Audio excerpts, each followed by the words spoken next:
Men shu maktabda ishlash jarayonida hamma vaqt eng birinchi navbatda pedagog kadrlar sifati, ta'lim sifati, tarbiyani sifatiga e'tibor berib kelganman va hozirgi kunda ham 36 nafar pedagog xodimning 23 nafar, ya'ni 64% oliy va birinchi toifali o'qituvchilar tashkil qiladi. Bu albatta o'quvchilar ta'lim tarbiya sifatiga ijobiy ta'sir ko'rsatadi. Va bugungi kunda ham o'qituvchilarning o'z ishlashlari uchun baholi qudrat qo'ldan kelgancha yordam berganlar ularni talab qo'yib kelyapmiz va xudo xohlasa bu yil yana kamida 10 nafar o'qituvchimiz oliy va birinchi toifa darajasini oladi va bu ham o'qituvchilarga qo'shimcha motivatsiya beradi degan umiddamiz. Hurmatli prezidentimiz oxirgi yillarda ta'lim sohasiga juda katta e'tibor qaratyapti.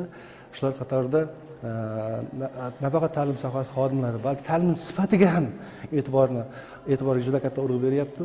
Oxirgi marta mana shu 9-sentyabr, joriy yilning 9-sentyabrga o'tkazilgan selektorda ham hurmatli prezidentimiz o'zining nutqini hammani sharoitni qilib berdim, endi faqat sifat ustida ishlaymiz degan jumlani takror va takror aytib o'tdi.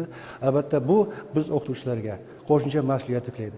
Biz buni ichimizdan, chin yuragimizdan his qilib turibmiz va bundan keyin ham mana shunday ishlarimizni davom ettirish niyatida harakat qilib kelyapmiz. Mana 15-sentyabr kuni hurmatli prezidentimizning o'qituvchilar yana bir bor uchrashuvi bo'lib o'tdi va bu uchrashuvda biz viloyat hokimimizning yuksak mukofoti ya'ni 100 million so'm mablag' bilan maktabimiz jamoasi taqdirlandi.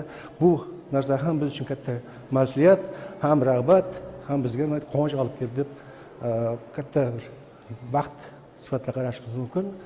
Bundan keyin ham mana shunday ishlarimizni davom ettirib kelamiz. Mana 50 yillik faoliyatim davomida men shu narsalarning guvohi bo'lganmanki, bir paytlar ta'limga bo'lgan e'tibor juda ham kuchsiz edi.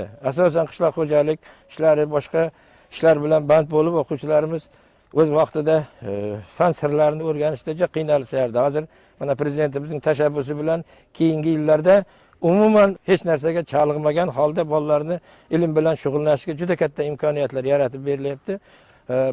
Bu imkoniyatlardan yoshlarimiz ham to'g'ri foydalanyapti. Hozir mana yildan yilga o'qishga kirish ko'rsatkichlari ortib boryapti. Bugungi kunda prezidentimizning ta'limga bo'lgan e'tiborini, kasb hunar egallashga bo'lgan e'tiboriga javoban biz ham yoshlarni ilmli, bilimli, kasb hunarga o'rgatish sohasida qo'limizdan kelgancha tarbiyalash, o'quv tarbiya ishlarini amalga oshiryapmiz.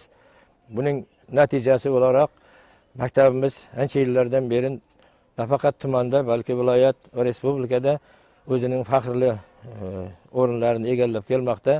Men rahbarlik qiladigan 11-sinfda 18 ta o'quvchim bor edi. Shundan 14 tasi oliy o'quv yurtiga qamrab olindi. Mana bu yil ham 1-oktyabr o'qituvchilar va murabbiylar kuni munosabati bilan 24-25 o'quv yilida yakuniga ko'ra maktabimiz tumanda 1-o'rin, viloyatda faxrli 2-o'rinni egalladi. 1-oktyabr o'qituvchi va murabbiylar kuniga bag'ishlangan viloyat anjumanida bizning maktabimiz mehnatlarini yuksak baholadi. Viloyat hokimligi tashabbusi bilan qilingan grantda biz men shaxsan 30 million so'mlik pul mukofoti, maktabimiz esa 100 million so'mlik grantni qo'lga kiritdik. Biz bundan g'oyatda minnatdormiz. Jamoamiz bilan